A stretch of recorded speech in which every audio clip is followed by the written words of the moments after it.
Okay बेटा, so perfect competition में normal profit का ग्राफ हम कैसे बनाएंगे? So first of all we write down basic conditions of normal profit. Normal profit होता है जब total revenue is equal to total cost, average revenue is equal to average cost, price is equal to average cost. अब ये जो दो conditions हैं इसमें अगर आप देखें तो इन दो कंडीशंस में एक चीज़ कॉमन है कि राइट हैंड साइड पे हमारे पास दोनों एवरेज कॉस्ट आ गई है, लेकिन लेफ्ट साइड पे हमने एवरेज रेवेन्यू और प्राइस को रिप्लेस कर दिया। तो क्यों रिप्लेस किया है? पिछले ग्राफ में भी मैंने यही समझाया था कि एवरेज रेवेन्यू हमेशा प्राइस के इक्वल होती है।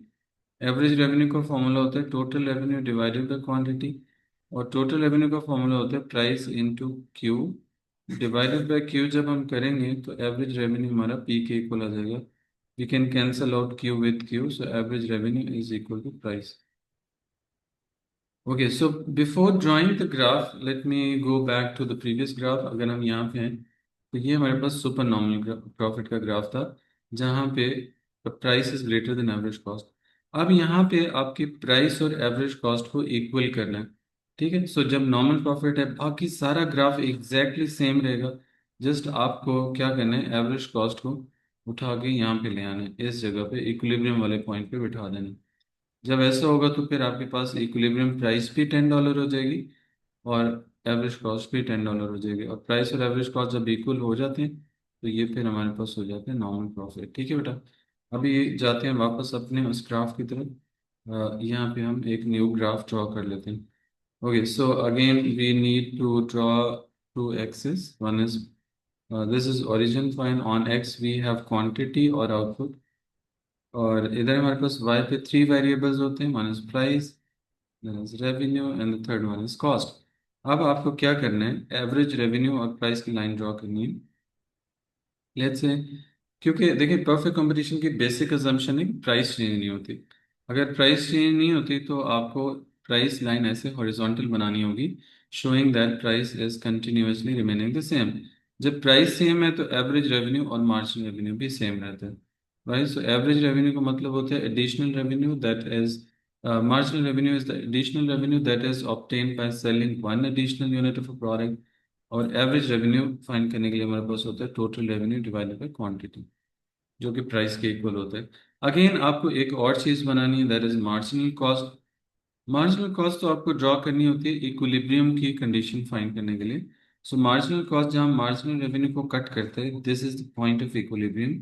यहाँ से हम परपेंडिकुलर ड्रॉ करके हम क्वांटिटी फाइंड कर लेते हैं। क्वांटिटी कितनी है, दैट्स 100 यूनिट्स है। अब आपको यहाँ पे फाइंड करना है टोटल रेवेन्यू। देखें आसान सा तरीका है, आपको जस्ट प्राइस इनटू क्वांटिटी कर देना है। बेसिक फॉर्मूला याद रखें, $10 प्राइस है, 100 क्वांटिटी है, तो 10 × 100 करें तो हमारे पास $1000 हमारे पास टोटल रेवेन्यू आ जाता है। जितना टोटल रेवेन्यू है याद रखें, ओपन सीक्रेट है यहाँ पे, नॉर्मल प्रॉफिट के लिए टोटल रेवेन्यू और टोटल कॉस्ट चूंकि सेम होते हैं, इक्वल होते हैं, कंडीशन नंबर वन में देखें तो इट मीन्स कि टोटल कॉस्ट भी $1000 होने चाहिए।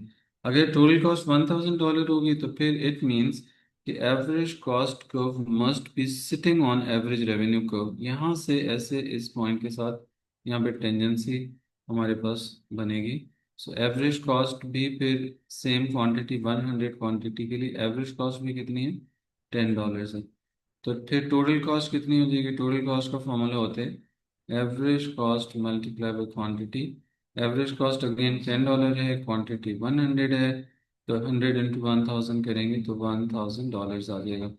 अब यहाँ पे अगर आप देखें तो total revenue is equal to total cost, और जब यानी $1000 और $1000, और जब आपके पास टोटल रेवेन्यू टोटल कॉस्ट के इक्वल हो जाए तो इकोनॉमिक्स में हम इसको नॉर्मल प्रॉफिट बोलते हैं।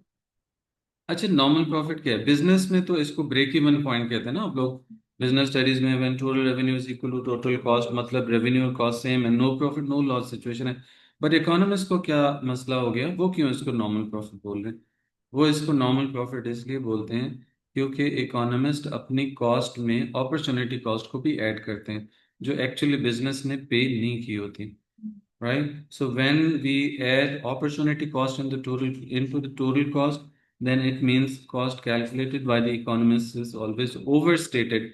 When overstated cost is equal to total revenue, it means firm will be earning some profit.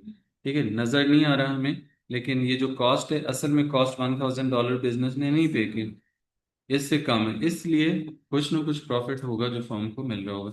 So hope you understand that. Next हमारे पास लॉस और शट डाउन का ग्राफ है, वो हम इंशाल्लाह कल की क्लास में बनाते हैं। ठीक है बेटा, अल्लाह हाफिज।